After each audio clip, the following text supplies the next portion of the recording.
Le Seigneur vous bénisse richement. Amen. Nous allons nous lever pour prendre le Saint-Écriture. Nous allons prendre le livre de Deutéronome 16, 1er au 6e.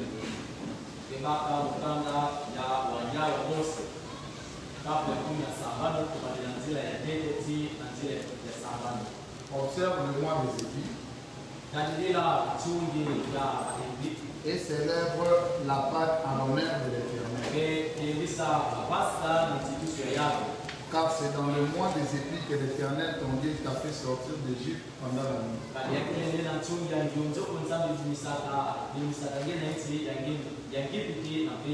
Tu sacrifieras la Pâque à l'Éternel, ton Dieu, et victime de menus et de gros bétail dans le lieu que l'Éternel choisira pour lui faire résider son nom.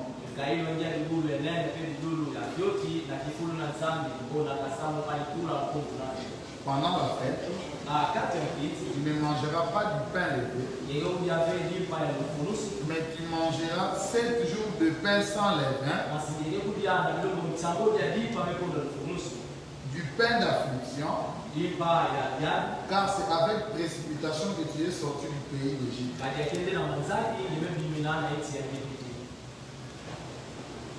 Et il en sera ainsi afin que tu te souviennes toute ta vie du jour où tu es sorti du pays d'Égypte. On ne verra pas chez toi de levain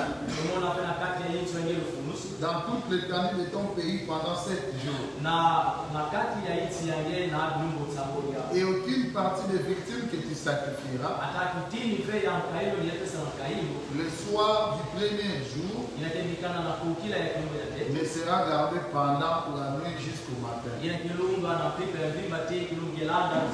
Tu ne pourras point sacrifier la Pâque dans l'un quelconque de lieu que l'Éternel te donne pour demeure. Dans n'importe quel lieu. Mais c'est dans le lieu que choisira l'Éternel, ton Dieu, pour y faire résider son nom. Que tu sacrifieras la Pâque le soir au coucher du soleil, à l'époque de ta sortie d'Égypte. Amen. Nous allons prier. Seigneur, bénis ta parole. Donne-nous la force et la capacité de comprendre cette seconde partie du message qu'a prêché William Marion Branham. Elle est compliquée. Cette partie est difficile, mais nous sommes prédestinés à écouter ces choses que nous avions toujours écoutées. Donne-nous la bonne compréhension. Donne-nous la clarté, afin que nous comprenions le plan complet de la rédemption. Dans le nom de notre Seigneur et Sauveur Jésus-Christ. Amen. Amen. Vous pouvez vous asseoir. Que le Seigneur bénisse encore la lecture de sa parole. Amen. Nous sommes très heureux de nous retrouver ici ce soir. Et hier, nous étions bénis par l'enseignement que nous avons reçu auprès de notre pasteur. Il a mis le point sur les i. Et il a vraiment nourri nos âmes. Il nous a dit que nous pouvons vouloir accéder tout ce que nous voulons. Il nous disait que même s'il fallait accéder à des postes importants, même si mais il faut avoir la divinité en nous. Parce que c'est lui qui est en nous, c'est lui qui est le plus fort. Lorsque Frère Branham prêche, s'enseigne la foi parfaite, Frère Branham va développer une idée selon laquelle, et dans cette prédication, il va prêcher la partie mystique du message. Et il dit que Jésus était un homme mystique qui pouvait nourrir 5000 personnes. Et de là où il va dire que la foi parfaite aujourd'hui, c'est croire en ce que vous êtes. Parce que Jésus savait qui il était. Voilà pourquoi on disait qu'il est Belzéboul. On savait qu'il était un démon. Parce qu'il était tout puissant. Il pouvait dormir et se réveiller, calmer la tempête.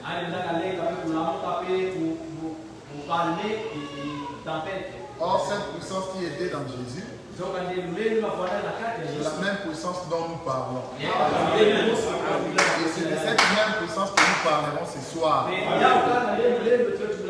Amen. Nous allons parler du seul lieu d'adoration. Le seul lieu d'adoration que Dieu a choisi pour résider son nom. Nous allons demander à notre pasteur s'il a la photo d'Hoffman. S'il peut nous, je ne sais pas s'il y en a ici. Nous allons l'utiliser à un moment. Amen. Amen. Alors, j'aimerais commencer avec quelques citations de frère Branham. C'est que frère Branham montre. Parce que nous voulons prêcher les choses selon le plan. Parce que si vous allez chez les pentecôtistes, et aussi ils disent que Dieu soit Zanzan. Et aussi ils disent que Dieu est Seigneur. Ils vont vous dire que Jésus est Dieu. Parce que le message a des niveaux. Vous savez, frère, vous pouvez quitter cette église. Allez prier dans une église. Et vous allez comprendre que vous avez un niveau plus élevé que même le pasteur qui prêche. C'est juste. C'est la vérité. Vous pouvez même cataloguer les pasteurs. C'est la vérité. Et comprendre son niveau. Nous, dans cette église ici, nous n'avons pas peur de suivre un autre prédicateur. Je n'ai pas peur de vous dire. Ça, c'est l'université de la vie. C'est ici où on nous prêche le précis sur le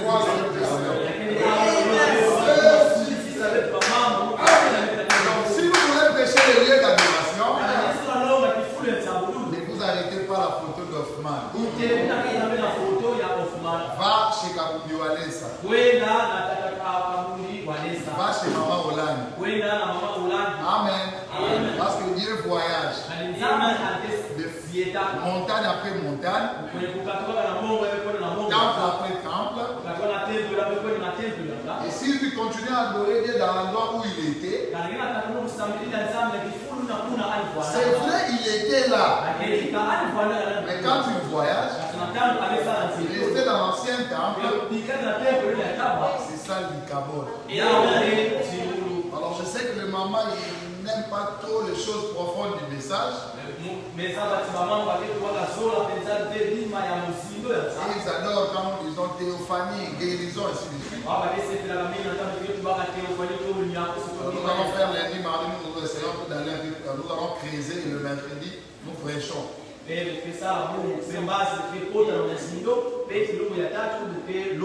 Parce qu'il y a péné, zéamio, péné.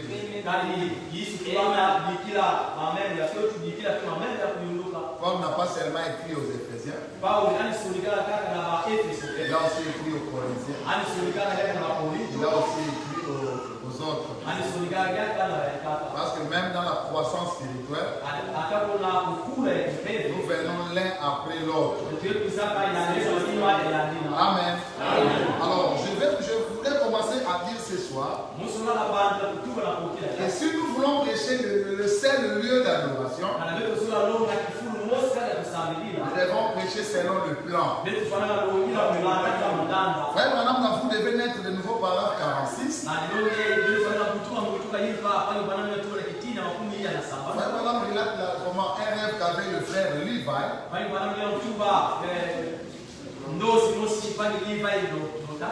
Au paragraphe 46, Branham dit. Et cette nuit-là, durant notre sommeil, frère Lee eut un rêve. Il discutait souvent avec moi au sujet du baptême au nom du Seigneur Jésus-Christ. Il n'y croyait pas. Et il était entrepreneur.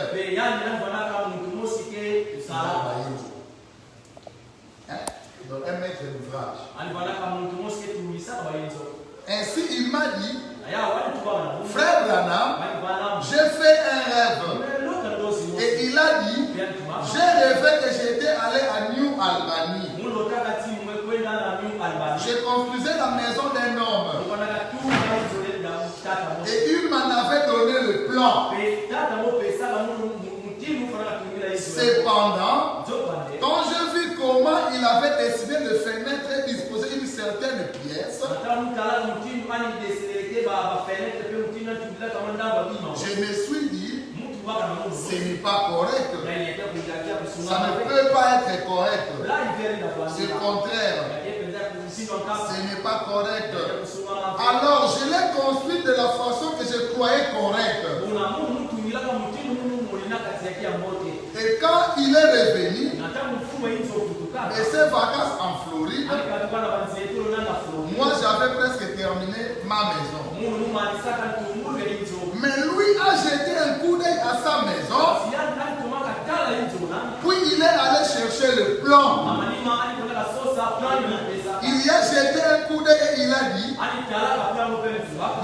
vous n'avez pas bien construit ma maison. Alors je lui ai dit, non monsieur, je l'ai bien construite. Alors dit-il, qu'en est-il de telle pièce? Eh bien dit-il, elle ne doit pas être là. Il a dit, démonisez-la. Si vous voulez être payé, construisez-la selon le plan. Amen. Nous n'allons pas construire selon nous-mêmes. Nous allons construire selon le plan. Et dans l'absolu, paragraphe 114, frère Branham me dit, si la maison est construite contrairement au plan, l'entrepreneur démolira cela et la reconstruira. Elle doit être conforme au plan. Lorsque nous avons parlé de la place de banque dans le message, nous avons montré que frère Branham a donné le message brut. En vrac. Mais frère Branham attendait à ce que le merveilleux auxiliaire puisse prendre cela pour en donner plus de sens. C'est ce qu'il dit dans la parole parler la sémence originelle, paragraphe 324. Madame Wood est au courant qu'après que j'ai réussi ceci, et bien plus de pages que ce que j'ai ici, et bien plus de pages que ce que j'ai ici. Le Saint-Esprit m'a dit, Branham ne fait pas ça. N'est-ce pas que je vous ai appelé Madame Wood et que j'ai dit, il m'a dit de ne pas faire ça. Alors je suis retourné prier et c'est que lui, il est venu à moi dans une vision. Il m'a dit, Branham, va faire ceci. Prends ceci et place-les là. Parce que ceci, ils ne vont pas les comprendre maintenant. Ce n'est pas encore l'heure pour ceci. Place ceci ici et c'est ce que je fais. Donc le parlement de frère Branham, vous pouvez avoir une balle, vous faites Branham a dit place d'abord ceci, ce n'est pas encore l'heure. Je vais vous dire que le leader d'Orange c'est Jésus. Mais c'est quel Jésus? Parce que c'est la plus grande des révélations. Vous ne pouvez pas faire des progrès si vous ne comprenez pas le mystère du lieu d'adoration. Donc le Saint-Esprit disait à frère Branham, va faire ceci, prends ceci et place-les là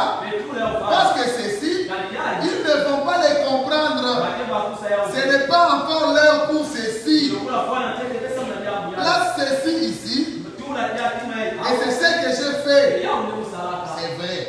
Car l'obéissance vaut plus que le sacrifice. Et ailleurs, frère, voilà, lorsque je pêche dans d'autres assemblées, je m'en vais d'une façon contournée. Quand je prends une base pour aller t'aller d'une façon contournée, tu te perds. Parce que la Bible dit, afin qu'ils lisent, ou qu'ils entendent, mais ne comprennent rien. Dieu l'a fait délibérément pour que le sauvé seulement soit, pour que le sauvable seulement soit sauvé. Amen. Amen. Alors nous voulons parler du seul lieu d'adoration. Nous avons beaucoup de citations, mais nous serons seulement précis. Parce que l'église a déjà des bases. Cette prédication, vous voulez que le lien de toutes les prédications que nous avons déjà écoutées. Cette prédication a un lien avec le Saint des Saints, avec la divinité expliquée, avec même le mystère du nom nouveau. Parce que les gens pensent que le nom nouveau, il s'agit d'un nom humain comme Branham. Quand on prêche les sons, on doit aussi parler du nom nouveau. Cela a amené la cacophonie dans le milieu du message. Madame me dit le mystère du nom nouveau, c'est quand les noms sont en train d'être appelés, mais sous forme de vérité mystère.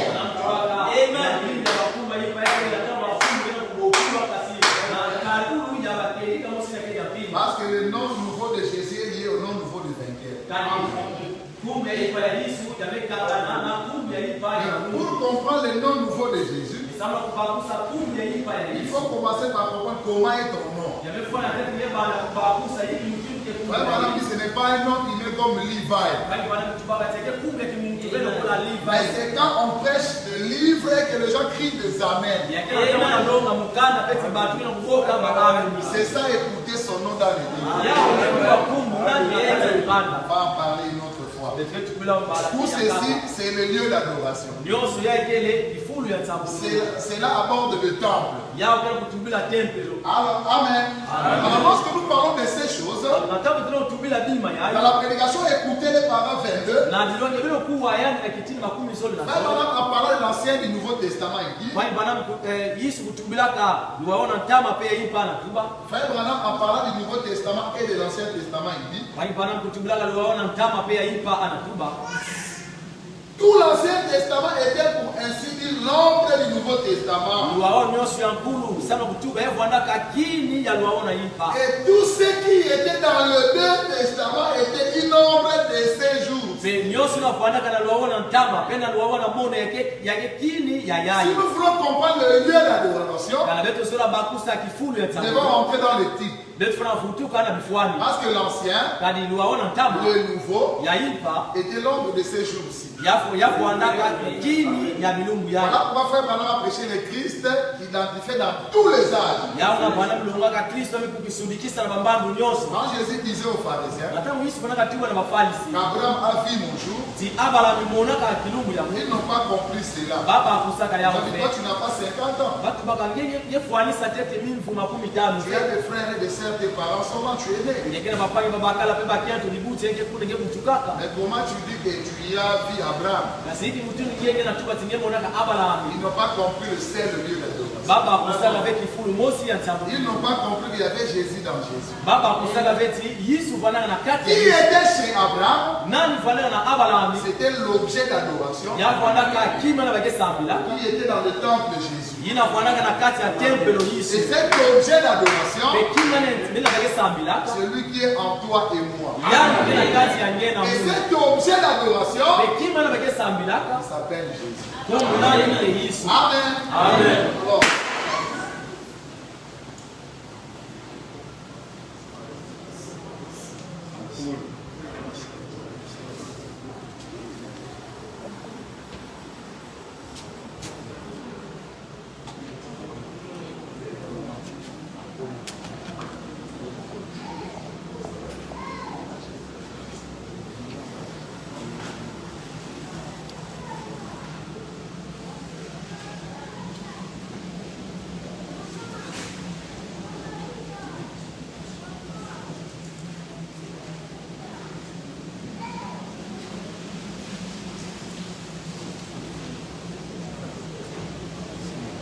vais continuer. Alors dans ces lieux d'adoration, j'ai dit bien le seul lieu d'adoration, nous devons savoir qui on adore. Et je vais vous dire aujourd'hui, que frère Branham dit que Dieu n'est pas omniprésent. Dieu n'est pas partout à la fois. Branham dit c'est son omnipotence qui lui rend omniprésent. Parce qu'il connaît toutes choses. Mais Dieu a un lieu. Amen. Il est dit dans la dédicace d'une église, paragraphe 4. Frère Branham dit pendant que nous nous tournons solennellement vers la parole du Dieu vivant, et que nous parlons sur ce sujet de la dédicace d'un édifice au Seigneur, je voudrais faire cette déclaration. Cette chose connue parmi la plupart d'entre nous, et particulièrement parmi les érudits, que Dieu est omniprésent. Eh bien, je crois dans une mesure que Dieu est omniprésent. Dieu est omniprésent. C'est son omniscience qui le rend omniprésent. Si Dieu est omniprésent, juste comme l'atmosphère, alors il est un mythe. Mais Dieu est une personne. Par conséquent, il doit avoir un lieu où il habite. Et il est omniprésent à cause de son omniscience. Il est partout. C'est parce qu'il est omniscient. Il connaît toutes choses. Sinon il connaît toutes choses, il sait ce qui se passe à chaque endroit. Mais Dieu lui-même habite à un endroit déterminé. Voilà pourquoi si Dieu est dans un temple, depuis l'endroit où il est, il connaît ce qui se passe en ville. Il peut vous dire qu'il ne va pas dans ces lieux. Voilà un complot contre toi. Il peut vous donner une vision. Voilà pourquoi Jésus disait, l'homme de Galilée qui avait Jésus l'objet de Père, il disait que le Fils ne peut rien faire, à moins que le Père l'objet lui montre. Amen. Alors tu peux reconnaître un lieu où Dieu habitait dans le temps. Parce que nous venons de dire ici que Dieu vit quelque part, il est une personne. Alors ce soir tu peux reconnaître un lieu où Dieu habitait. Peut-être que tu as eu un pasteur qui était là sous la chaleur en train de prêcher un lieu où Dieu habitait.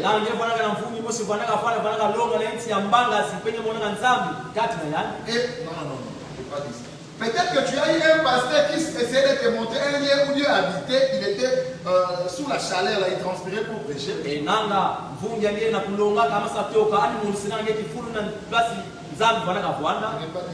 Peut-être que dans le passé, tu as eu un pasteur, par exemple, même dans le KDC, où on essayait de montrer un lieu où Dieu habitait dans le passé, et tout en inspirant ton pasteur essayait d'être précis sur ce lieu-là. Peut-être que cela était une vérité, mais pas une vérité présente. Dieu habitait là-bas, mais il n'y habite plus. Alors ce soir, il faut chercher l'endroit où il est aujourd'hui avec précision. Parce que frère Branham dit reconnaissez les jours et son message. Et nous devons les reconnaître avec précision. Dans les lettres d'adoration que Dieu a choisi par verset, frère Branham dit, ceci nous montre que Dieu a un lieu de rencontre pour ses adorateurs. Dans un endroit précis. C'est en ces lieux-là seulement que Dieu rencontre ses adorateurs. Donc si tu pries Dieu ailleurs, tu n'auras pas le poste là que tu cherches dans une entreprise. Tu ne seras jamais guéri de ta maladie. Parce que tu ne connais même pas le lieu où Dieu rencontre les adorateurs. Parce que Adam dit qu'Adam avec Ève allait sous un grand arbre pour adorer. Il y avait plusieurs arbres. Mais il savait que le Père descendait là-bas chaque soir. Abraham savait comment il adorait Dieu. Et lorsque nous reculons dans les époques de l'Ancien Testament, les Juifs connaissaient aussi cela. Ils savaient faire la part des choses entre le temple et l'objet d'adoration. Même lorsque Salomon avait construit le temple, chaque Juif connaissait avec précision où était Dieu. Il savait que Dieu résidait dans le lieu très saint. Et frère Branham dit que c'était ça la force des Juifs. Donc partout où ils étaient, lorsqu'ils tournaient les yeux, ils n'adoraient pas le brick là. Mais ils savaient que là, à l'intérieur, dans le lieu très sacré, c'est là où il y avait le Christ et l'objet d'adoration. Dans le lieu poussant dévoilé devant nous, paragraphe 80, Branham en parle, il dit. Eh bien, à l'époque chrétienne de l'Ancien Testament, nous voyons qu'après être apparu à son peuple sous différentes formes,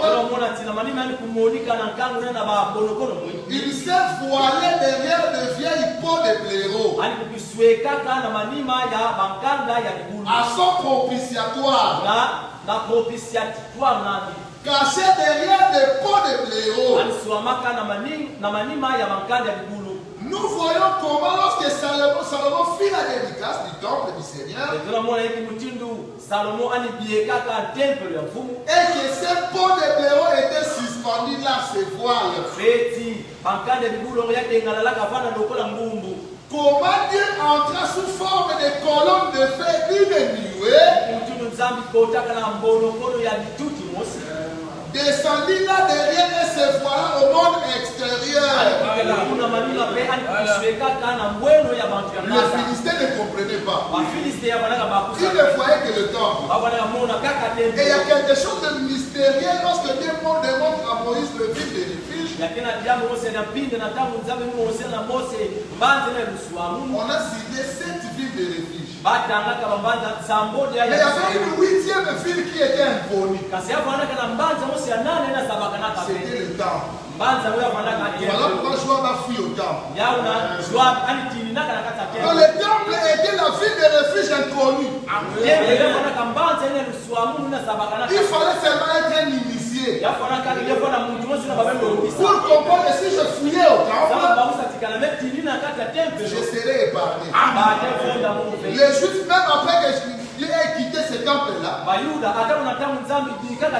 quand ils fouillaient Titus, ils sont allés dans le temple. Parce que c'était la 8e ville inconnue et mystérieuse. Les Juifs savaient que là-bas dans le temple, Christ était là. Amen. Amen. Comment il entra sous forme de colonne de feu d'une nuée,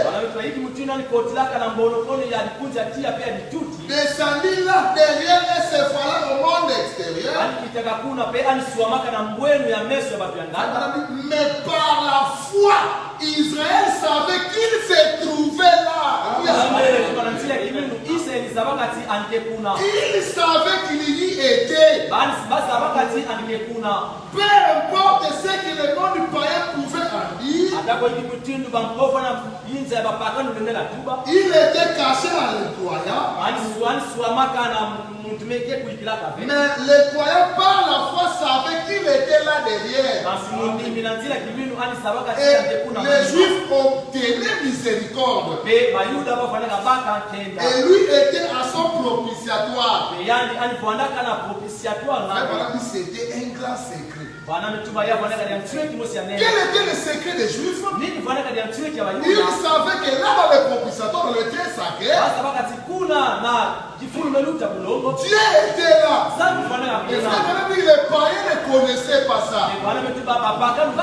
Et comment ils obtenaient miséricorde? C'est à partir de la chose qui était dans le très sacré. Tous les temples n'étaient pas les lieux d'adoration.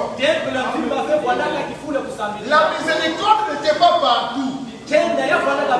Voilà pourquoi beaucoup de pasteurs ont prêché la nuée. Mais beaucoup n'ont pas compris la nuée. Pour prêcher la nuée, vous devez maîtriser le mystère du temple. Et dans le temple, nous ferons plus tard. Il y a aussi les activités internes du lieu d'adoration. Nous allons voir Aaron entrer en changeant le vêtement. Oh, mais en Apocalypse, il y a quelqu'un qui a changé aussi de vêtement. Il était un homme, il est devenu une épouse. Et Branham pouvait dire, je me tiens entre les trônes blancs intercédant pour vous. Il se met dans la position du grand sacrificateur. Parce que la nuée est entrée en nous. Et cela nous met aussi dans la position des sacrificateurs. Parce que dans ces royaumes, nous sommes sacrificateurs et rois. Alors que dans toutes les églises ce soir, ils sont en train de prêcher Branham qui est mort dans la vie d'Amarillo. Parce que c'est hier que Branham a connu l'accident. Et les gens vont pleurer dans les églises. Ah, Branham, il est à l'hôpital. Mais nous, nous savons que nous, la nuée est en nous. Nous ne connaissons plus Branham selon la chair. Mais nous connaissons qui est en nous. Alors on ne peut même plus prêcher parce qu'on comprend déjà la prédication. C'est ça aussi la qualité quand un pasteur. Tout le monde devient déjà enseignant. Quand on évolue, on comprend où on va. Parce que nous comprenons que la finalité, c'est recevoir la nuée. Branham me dira que chacun reçoive sa nuée. Quand vous recevez la nuée, c'est le Christ qui habite en vous. Mais nous donnons seulement des preuves pour faire taire le critique. Parce que nous ne prêchons plus. Mais nous disons seulement l'histoire de notre rédemption. Comment Dieu nous a rachetés. Comment cela a été dans le type. Parce qu'elle enseigne le nouveau. C'était l'homme de ces jours-ci. Amen. Alors ça c'était avec Salomon. La loi de Salomon. Salomon a construit un temple. Et après on a vu la dispensation du Fils. Et lorsque Jésus est venu sur la terre, c'est pour la première fois que Dieu a laissé un nom humain. S'il y a quelqu'un qui prie au nom de Branham, parce que dans le message, il y a aussi des gens qui ont, on appelle ça des trônes cachés. Donc il va prêcher Jésus du haut de la chair pour garder la popularité. Quand il rentre chez lui, oh frère Branham. Amen. On les appelle dans le message de gens qui ont les trônes cachés. Les trônes cachés. Mais je vous dis qu'il n'y a aucune citation qui dit que Branham est Dieu. Il n'y en a pas. Amen. Si nous comprenons que nous n'avons pas Branham ni Jésus de Galilée, parce que l'adoration n'a pas commencé avec Jésus. L'adoration a commencé avant la chute. Même avant l'effusion du sang, Adam adorait déjà.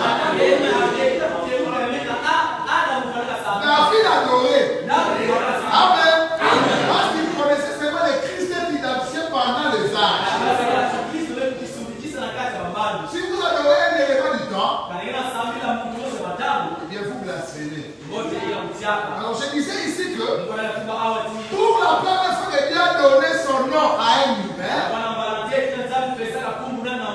et frère, la dernière fois que Dieu a reçu un nom, la dernière fois, parce qu'il avait des titres, je suis, Jéhovah Rapha, Jéhovah Nissi, Jéhovah Sabaoth. Mais la dernière fois qu'il reçut un nom humain,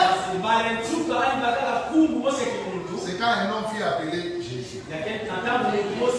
Donc la dispensation du Fils pour la filiation a introduit un nom humain. Alors il y avait quelque chose qui s'est passé. Jean qui était le prédécesseur devait le présenter. Donc c'est Jean qui avait introduit un autre lieu d'adoration. Il fallait simplement être spirituel pour comprendre que celui qui était dans le temple de Salomon, dans le lieu très saint, il avait voyagé du temple de Salomon vers Jésus, l'homme de Galilée. Et Jésus avait toute la plénitude de la divinité. Madame, dans le lieu d'adoration que Dieu a choisi par ça, Jean là-bas, il y a bien longtemps, à la charnière entre le Nouveau et l'Ancien Testament, écoutez attentivement. Maintenant, soyez bien attentifs. Jean, c'est grand aigle, est arrivé du désert en volant. Un jour, ces grands zèles déployés. Madame dit ici que Jean était un aigle. Parce que bientôt, il va aussi introduire un autre aigle venant du désert. Pour introduire un autre lieu d'adoration après l'ouverture des cieux. Il dit, Jean, ce grand aigle est arrivé du désert en volant un jour. Ces grands ailes déployés, il s'est posé sur la rive du Jourdain. Un grand prophète aigle qui faisait le pont entre l'Ancien et le Nouveau Testament. Et il a introduit un lieu d'adoration. Voilà, 103, madame dit. Un jour, il se tenait là, en train de prêcher. Le sacrificateur était de l'autre côté. Il disait, Jean, tu veux dire qu'il viendra un temps où le sacrifice perpétuel sera ôté. Le frère voilà montre ici qu'il y avait des sacrificateurs qui étaient dans le temple de Salomon à côté. Qui adoraient selon l'Ancien Testament. Et Jean introduisait une autre adoration. Et donc il y avait une guerre entre ces sacrificateurs et Jean. Alors ils ont dit à Jean, tu veux dire qu'il viendra un temps où le sacrifice perpétuel sera ôté, Jean. C'est grand temple qu'on a construit, Jean. Tout le travail qu'on a fait. Et vos grandes dénominations. Jean a dit, il viendra un temps où tout cela sera détruit. Ils ont dit impossible, tu es un faux prophète. Auparavant 104, madame dit, et il a regardé autour de lui. Jean a dit, voici il est là. Voilà le lien d'adoration que Dieu a choisi. C'était le changement du lieu d'adoration. Dieu n'a pas changé. C'est le même Dieu qui est dans le temple de Salomon. Mais il a fait le pareil de Comia. Il a changé de forme. De ce qu'il était à ce qu'il était devenu.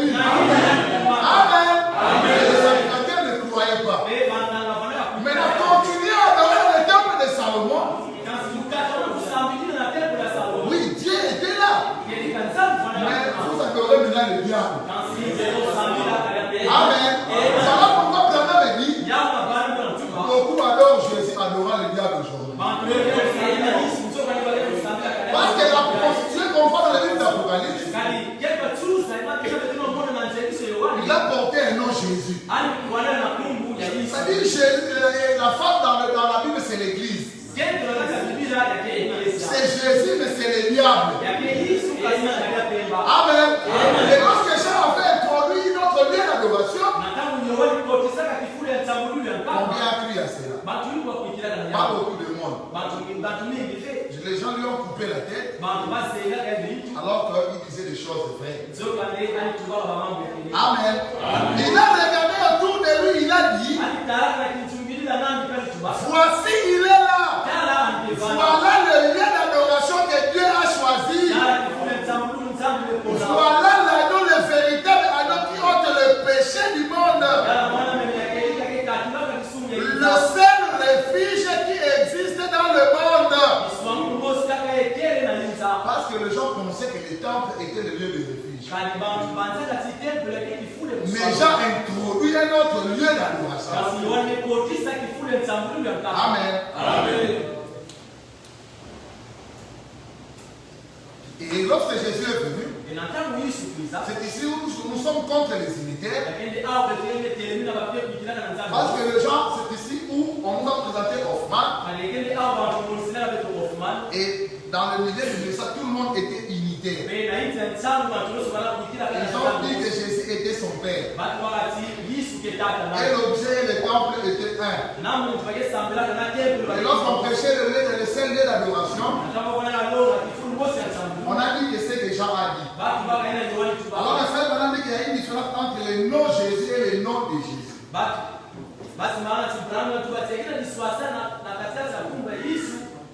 Et le nom Jésus et le nom de Jésus. C'est dans question réponse numéro 3. La question réponse numéro 3.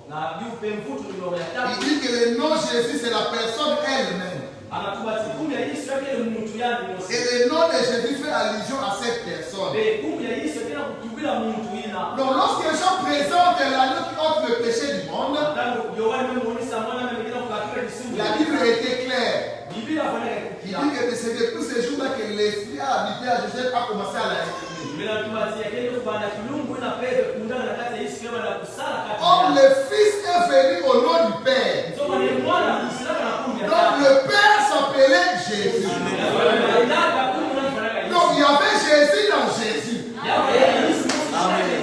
Jésus habitait dans Jésus.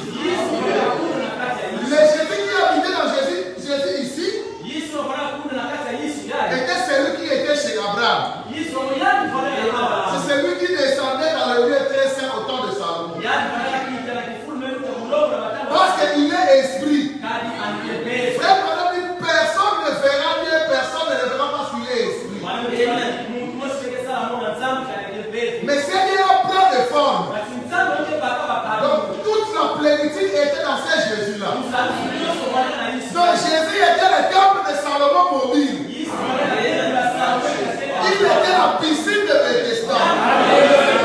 Quand il était là, aucun ange ne descendait dans la piscine de Bethesda. C'est lui qui était la guérison. Et Jésus qui était dans Jésus, c'est lui l'objet d'adoration. Dans Dieu se cache. Non, je vais prendre.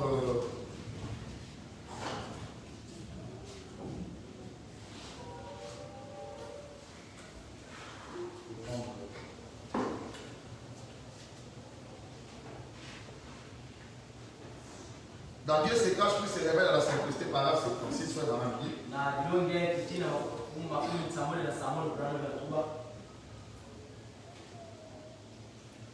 Jean le révélateur dans le livre de l'Apocalypse a vu ce tabernacle. Apocalypse 21. Il a vu venir descendre du ciel le nouveau temple, paraît comme une épouse qui s'est parée pour son époux. Et une fois venant du temple, il disait, voici le tabernacle de Dieu avec les hommes.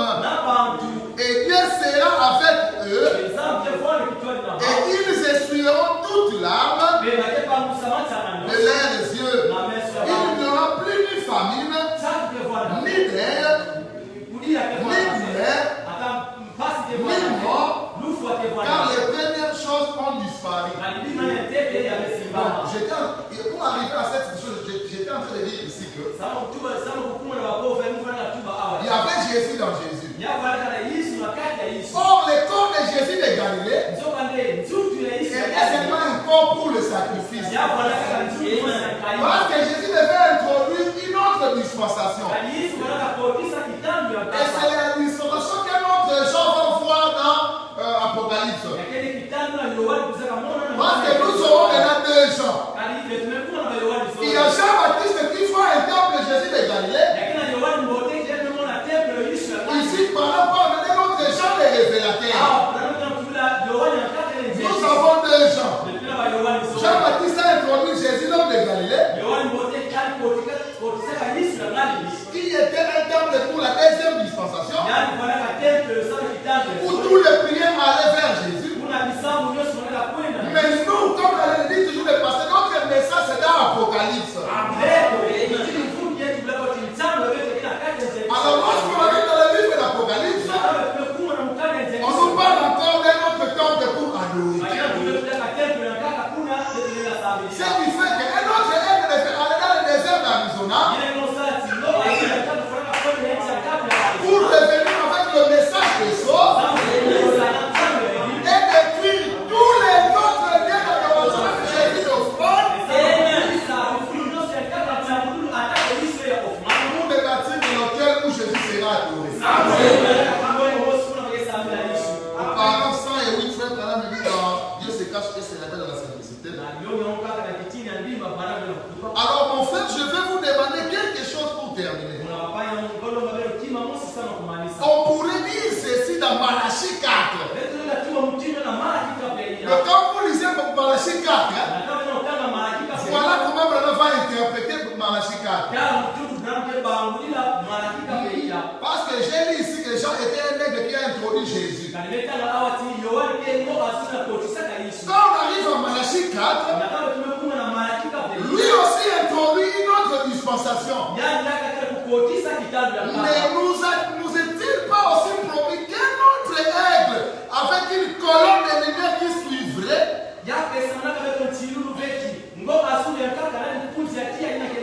pour montrer à l'église dans l'erreur aujourd'hui qu'il est Hébreux 13:8, le même lien aujourd'hui éternellement.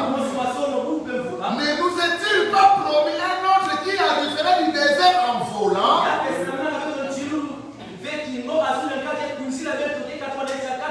C'est exactement la vérité. Comme ça correspond avec Luc 17:30, où le Fils de l'homme, l'aigle, se révélera pour anéantir tous les autres liens d'adoration, comme les dénominations et ainsi de suite, car Dieu a choisi son Dieu.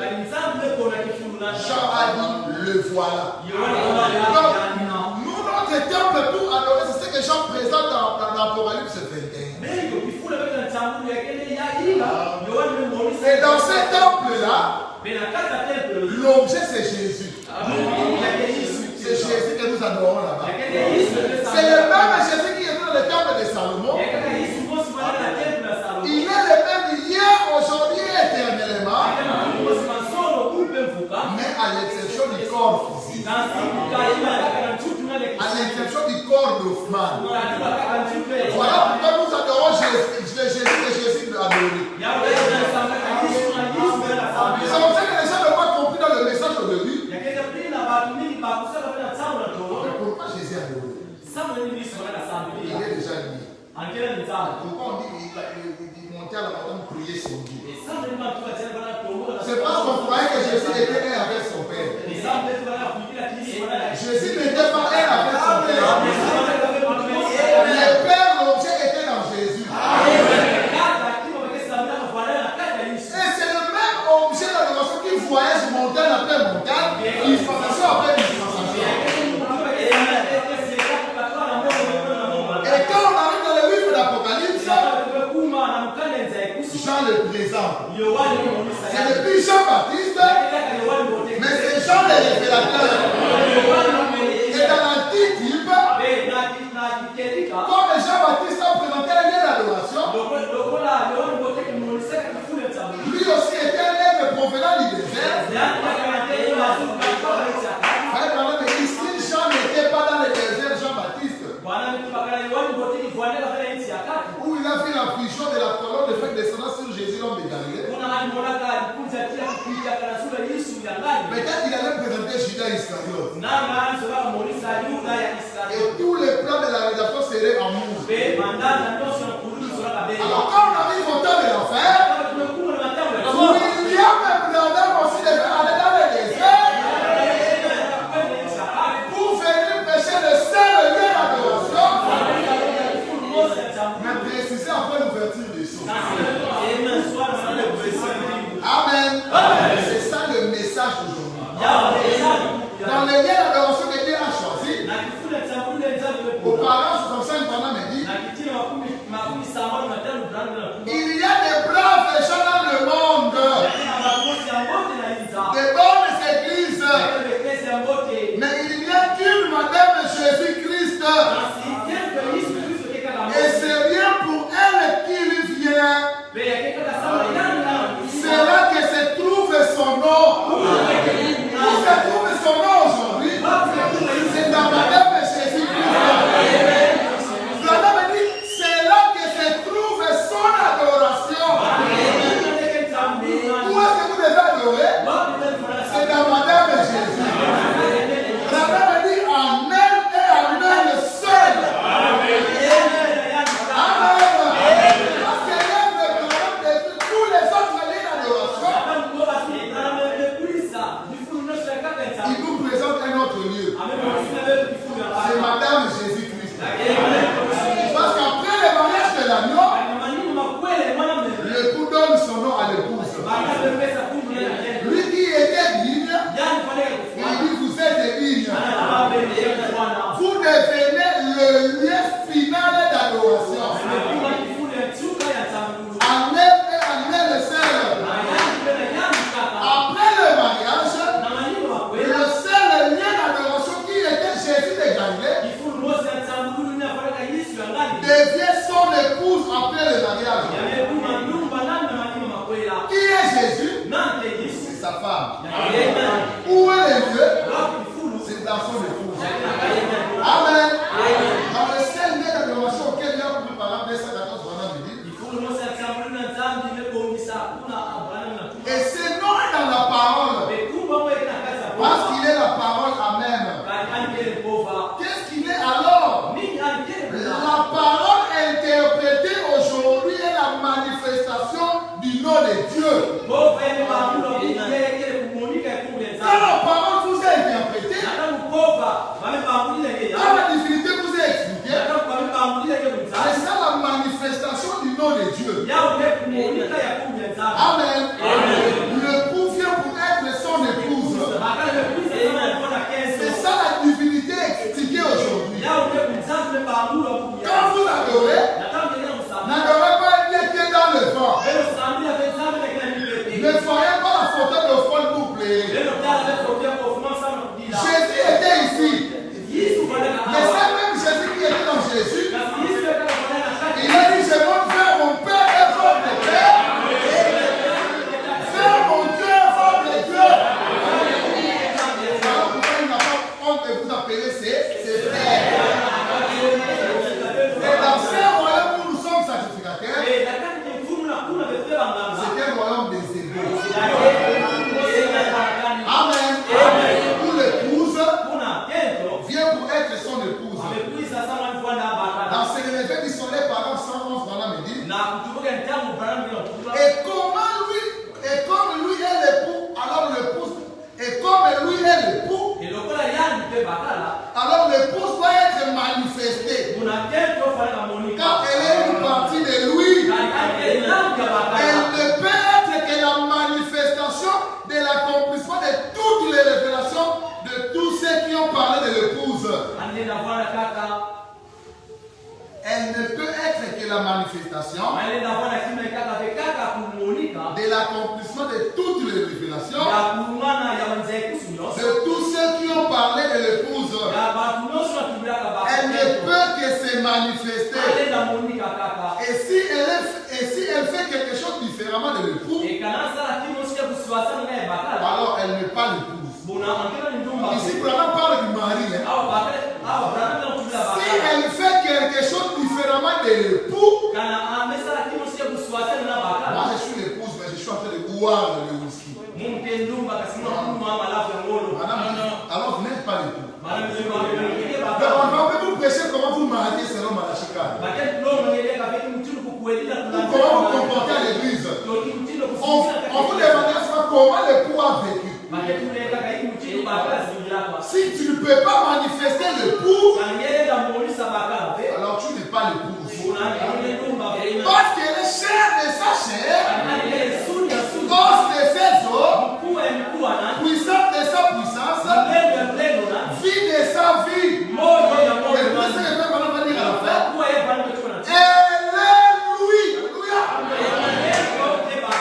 Amen. Parce que les gens ont compris.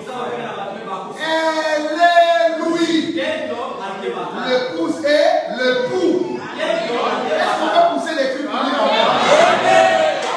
Et dans Christ, le mystère devient révélé par parole de sa sénateur. Son église, c'est lui-même révélé. Son église, c'est lui-même révélé. Et exprimé par la parole elle-même. Voilà pourquoi quand quelqu'un guérit, nous allons dire que c'est Jésus qui guérit. Nous adorons Jésus-Christ, mais la parole incarnée aujourd'hui. Voilà pourquoi on a commencé à signer sa prière en disant, il a commencé à signer sa prière en disant, au nom de Jésus-Christ, la parole incarnée. La parole qui s'est incarnée. Et dans la petite Bethléem, vraiment me dit, je n'adore pas un juif quand je prie. Mais quand je prie, j'adore la parole au point de l'âge incarné. Voilà le Jésus que je prie. Sa parole est point de manifester aujourd'hui. Dans Jéhovah, je dirais troisième partie, paragraphe 254. Et c'est original. C'est le véritable Jésus-Christ, c'est celui qui est ici. Et qui connaît tous les secrets de votre cœur en ce moment même. Quand on a prêché, c'est Jésus-Christ qui était là. Mais ne pose pas la question, où est Jésus? Jésus était là. Même quand nous sommes ici, Jésus-Christ est ici. Il vient pour être son épouse. Parce que dans cette seconde venue, c'est un Jésus transfiguré qui vient. Un Jésus qui change de forme. Alors que le monde attend papa, c'est maman qui vient. Jésus qui change de forme. Voilà le lieu d'adoration. Voilà le seul lieu d'adoration. Dans Hébreux chapitre 2, deuxième partie, nous terminons. Paragraphe 190. Voilà me dit. Maintenant, Seigneur, nous voyons Jésus. Toi, il faut dire, mais où est Jésus? Nous avons vu Jésus. Nous ne voyons pas toutes ces choses, mais nous voyons Jésus, lui qui a fait la promesse. Nous le voyons parmi nous. Pas Jésus dans la tombe, pas Jésus d'il y a 2000 ans, mais Jésus ce soir qui est en nous. Amen. Parce que n'oubliez pas que le troisième épisode, tout est spirituel. Nous avons commencé par le spirituel. Notre terminus est spirituel. Dans nous voulons voir Jésus par exemple c'est l'enseigne. Madame me dit il y avait Jésus dans Jésus. Et dans Christ le mystère de Dieu révélé 524. Madame me dit maintenant vous voyez les sceaux. Alors qu'il est en train d'accomplir là son œuvre de médiation, d'accomplir les rachats, a racheté. Tous ceux qui sont dans les livres sont lui. Tous compris, hein? Ils sont Jésus au sein du monde. Toutes les 500 femmes de David étaient sa femme. Tous ceux qui sont dans les livres, c'est Jésus-Christ. Qui est Jésus aujourd'hui? Alors que ce sont les croyants, les paroles du livre. Alors dans 5 minutes, nous allons parler du véritable tabernacle que Jésus est allé construire. Frère, devons-nous encore attendre? Est-ce que ce tabernacle est déjà venu? Là où nous devons adorer. Dans la dernière future de l'époux céleste et de l'époux terrestre, au paragraphe 188, également on voit ici dans l'Apocalypse, il est dit les rois de la nouvelle terre y apporteront leur honneur. La nouvelle Jérusalem est sur cette terre. Elle est seulement changée. Où adorez-vous? Nous adorons dans le temple. La nouvelle Jérusalem est sur cette terre. Elle est seulement changée. Alors d'abord pas dans le passé. Ne sois pas si un futuriste. Mais entre dans le secret de ton cœur. Où est ta nuée? Où est ta nuée? Place pour adorer le Dieu dans son temple. C'est là où tu vas adorer Dieu au temps présent. Dans le seul lieu d'adoration auquel Dieu a pourvu, nous terminons par Exode 64. S'il n'y a pas de levain au milieu de vous, cela amène toute la plénitude de la divinité corporellement parmi vous. La même plénitude qui était dans Jésus. S'il n'y a pas de levain parmi vous, or le levain c'est l'incrédulité. Donc s'il n'y a pas l'incrédulité parmi vous, cela amène toute la plénitude de la divinité corporellement parmi vous. Cela ne pouvait pas se faire dans l'âge de Luther. Ça ne pouvait pas se faire dans l'âge de Wesley. Ça ne pouvait pas se faire dans l'âge de la Pentecôte. Mais cela arrivera le jour où le Fils de l'homme sera manifesté.